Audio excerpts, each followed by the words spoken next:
ಸ್ನೇಹಿತರೆ, ಇವತ್ತಿನ ವಿಡಿಯೋದಲ್ಲಿ ಮತ್ತೊಂದು ಗಾದೆ ಮಾತಿನ ವಿಸ್ತರಣೆಯನ್ನು ನೋಡೋಣ.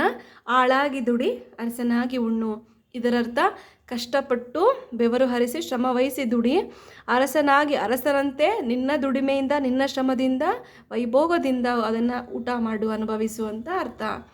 ಗಾದೆಗಳು ಗ್ರಾಮೀಣ ಜನರ ಅನುಭವದ ದಾರಿದೀಪಗಳು ಅಂತ ಹೇಳಿದ್ರೆ ತಪ್ಪಾಗೋದಿಲ್ಲ. ಹಿರಿಯರ ನಾಣ್ಣುಡಿಗಳು, ಅನುಭವದ ಮಾತುಗಳೇ ಗಾದೆ ಮಾತುಗಳು. ಯಾರು ಆಳು ಮಾಡುವ ಕೆಲಸವನ್ನು ಬಲ್ಲನೋ ಆತನು ಅರಸನಾಗಿ ಯಶಸ್ವಿಯಾಗಿ ದುಡಿಯಬಲ್ಲನು ಮತ್ತು ಉತ್ತಮ ಫಲವನ್ನು ಅನುಭವಿಸಬಲ್ಲನು ಎಂಬುದು ಈ ಗಾದೆ ಮಾತಿನ ಅರ್ಥ. ಅಂದರೆ ಯಾರು ಅರಸನಾಗಿ ಯಶಸ್ವಿಯಾಗಿ ದುಡಿಬೇಕು ಅಂತ ಅನುಭವಿಸ್ಬೇಕು ಅಂತ ಇರ್ತಾನೋ ಅವನು ಆಳಾಗಿ ಕಷ್ಟಪಟ್ಟು ದುಡಿದ್ರೆ ಯಾವುದೇ ರೀತಿಯ ತಪ್ಪಿಲ್ಲ. ಶ್ರಮ ಏವ ಜಯತೆ ಎಂಬ ಹೇಳಿಕೆಯಂತೆ ರೈತನಾದವನು ವರ್ಷದ ಪ್ರಾರಂಭದಿಂದಲೇ ನಿರಂತರವಾಗಿ ಕೆಲಸವನ್ನು ಆಳಿನಂತೆ ದುಡಿಯುತ್ತಾ ಬಂದು ಕಾಲಕ್ಕೆ ಬೆಳೆಯ ನಡುವಿನ ಕಳೆಯನ್ನು ತೆಗೆದು ಉತ್ತಮ ಗೊಬ್ಬರವನ್ನು ನೀಡುತ್ತಾ ಅವಶ್ಯಕತೆ ಇದ್ದಲ್ಲಿ ಕ್ರಿಮಿನಾಶಕಗಳನ್ನು ಸಿಂಪಡಿಸುತ್ತಾ ದುಡಿಯುತ್ತಾ ಬಂದರೆ ಆತನಿಗೆ ವರ್ಷದ ಕೊನೆಯಲ್ಲಿ ಉತ್ತಮ ಫಸಲು ಕೈಗೆಟುಕುವುದು.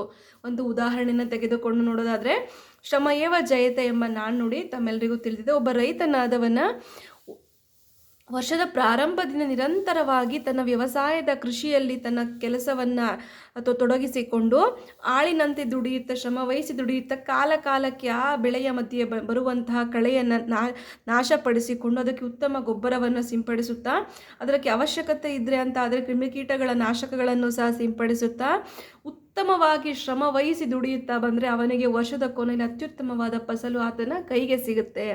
ಆಗ ಆತನು ಧಾನ್ಯವನ್ನು ಮುಂದಿನ ವರ್ಷವಿಡೀ ತನ್ನ ಕುಟುಂಬದ ನಿರ್ವಹಣೆಗಾಗಿ ಶೇಖರಿಸಿಡಬಲ್ಲ ಅಥವಾ ಬಳಸಬಲ್ಲ, ತಾನು ಸುಖವಾಗಿ ಉಣ್ಣಬಲ್ಲ ಮತ್ತು ತನ್ನವರಿಗೂ ಸುಖವಾಗಿ ಉಣಿಸ ನೀಡಬಲ್ಲ ಹಾಗೂ ಸಂತೋಷದ ಜೀವನವನ್ನು ನಡೆಸಬಲ್ಲ.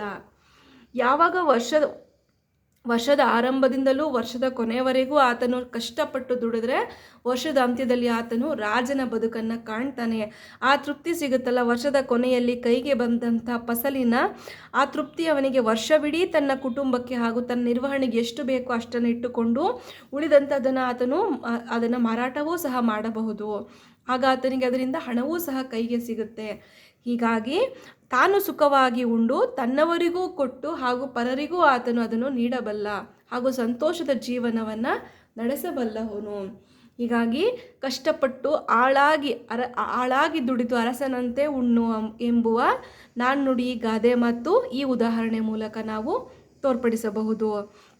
ಹಾಗಾಗಿ ನಾವು ಕಷ್ಟಪಟ್ಟು ಶ್ರಮ ವಹಿಸಿ ದುಡಿದು ಉತ್ತಮ ರೀತಿಯಲ್ಲಿ ಜೀವನವನ್ನು ಅರಸನಂತೆ ಬದುಕನ್ನು ನಾವು ಕಟ್ಕೊಳ್ಬಹುದು. ನೋಡೋಲ್ಲ ಸ್ನೇಹಿತರೆ, ಯಾರಿಗೆಲ್ಲ ಈ ವಿಡಿಯೋ ಇಷ್ಟ ಆಯಿತು ಅಂತಾರೆ ದಯವಿಟ್ಟು ನನ್ನ ಚಾನಲ್ನ ಸಬ್ಸ್ಕ್ರೈಬ್ ಮಾಡಿ, ಸಪೋರ್ಟ್ ಮಾಡಿ. Thank you for watching.